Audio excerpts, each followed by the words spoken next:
Hello, my name is Burke Hedges, author of the best-selling book, The Parable of the Pipeline. I open my book with a story about Pablo and Bruno, who take two very different paths in their quest for financial independence. What you're about to see is the delightful animated story of their adventure. So, sit back, relax, and enjoy the life-changing lessons in The Parable of the Pipeline.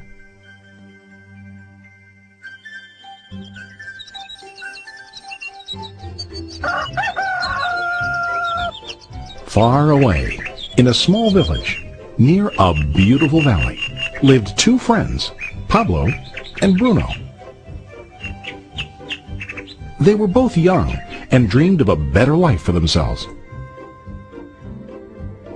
They'd often discuss their dreams about how they would become the most successful men in the village. They weren't afraid of hard work, and they searched for opportunities to help realize their goals and achieve their dreams. One day, an opportunity presented itself.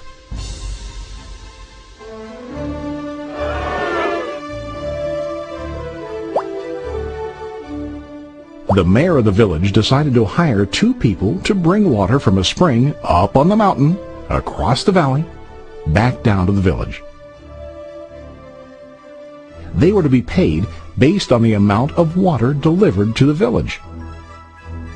Bruno and Pablo enthusiastically got to work. Every day, from morning till evening, they carried buckets to and from the spring. They worked hard, carrying water to the village. In the evening, they'd return home with their day's wages.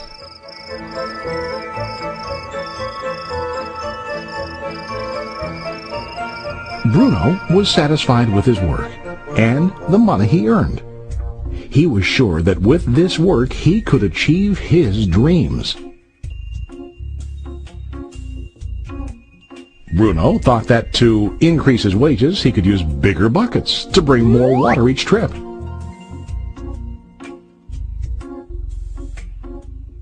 He believed with a larger income he would soon be able to buy a cow and the house that he dreamed about.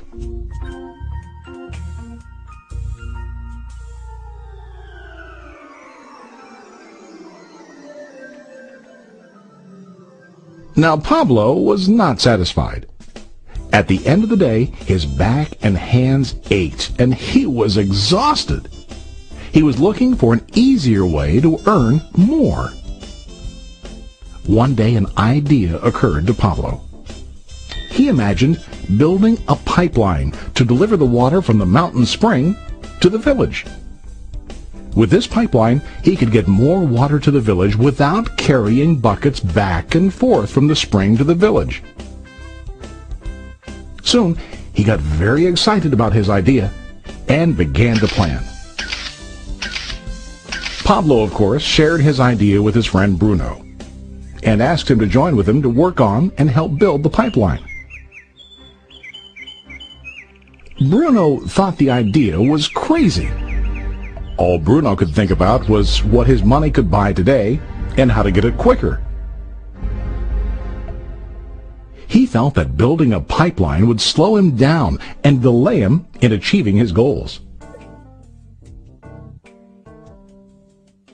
Instead, Bruno got bigger buckets and went more often back and forth, fetching water. He was sure that with this method, he could make more money. Pablo decided to build the pipeline on his own. He understood that it would not be easy to build, and it would take time to complete the pipeline. Pablo knew that it could take several years to finish, but he set his mind on his goal. Every day he worked and carried water like before. But on weekends and during his spare time, he worked hard to dig in the rocky soil and build his pipeline. In the first month, there was little to show for his work.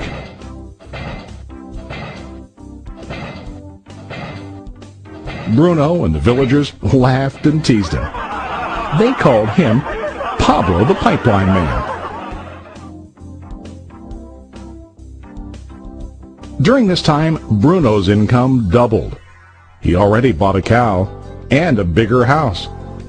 His lifestyle changed. He now spent time after work in the bar, enjoying his hard-earned wages from delivering water.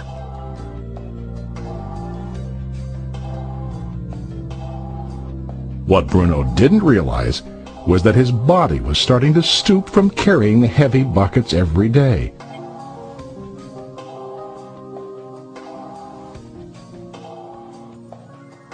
His face looked worn and his body tired. Soon, he began to carry less and less water due to the wear and tear on his body.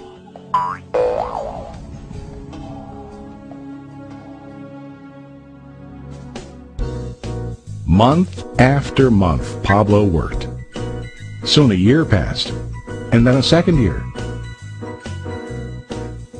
Finally, Pablo finished his pipeline. He now used his pipeline to deliver water to the village instead of carrying buckets. Pablo was now earning more money than ever before. The water continued flowing to the village, while Pablo wasn't working. While he slept and ate, the water flowed. Pablo was happy and proud of his insight, persistence, and hard work. Now his income flowed as long as the water flowed through his pipeline.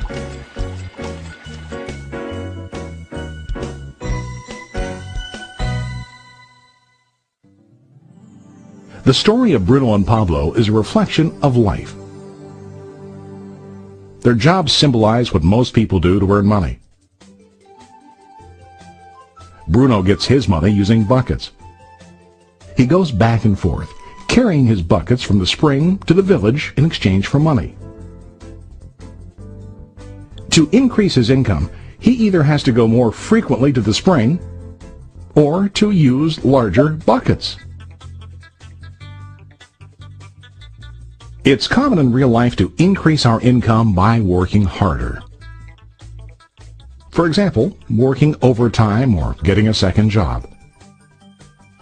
We also increase the size of our buckets by accepting a higher paying position, which often includes spending more time on the job. Most of us exchange time for money like Bruno.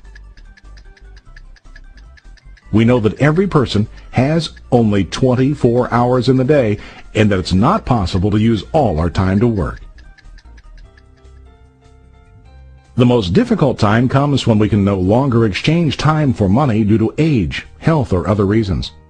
Then, our income stops. Now let's review what Pablo did. Very wisely, Pablo did not exchange all of his time for a limited income, but he used some of his time to build a pipeline. He knew that the pipeline would bring ongoing income as long as the water flowed. An ongoing income that multiplied the time he worked each day. Pablo knew that someday, maybe because of age or health, he would no longer be able to exchange his available time for money. Pablo knew that if he could make his idea of a pipeline work, then he only has to do the hard work of building the pipeline. After the pipeline was completed, Pablo was able to monitor and maintain the flow of water to ensure that his income will continue. Pablo has shown us that to earn an income, we don't always have to directly exchange time for money. There really are better ways. How about you? Are you still like Bruno, who directly exchanges time for money? Or do you want to be like Pablo, building and maintaining a pipeline for ongoing income? If you are interested in the idea of building your own pipeline, contact the person who lent you this presentation. You can start building your pipeline today.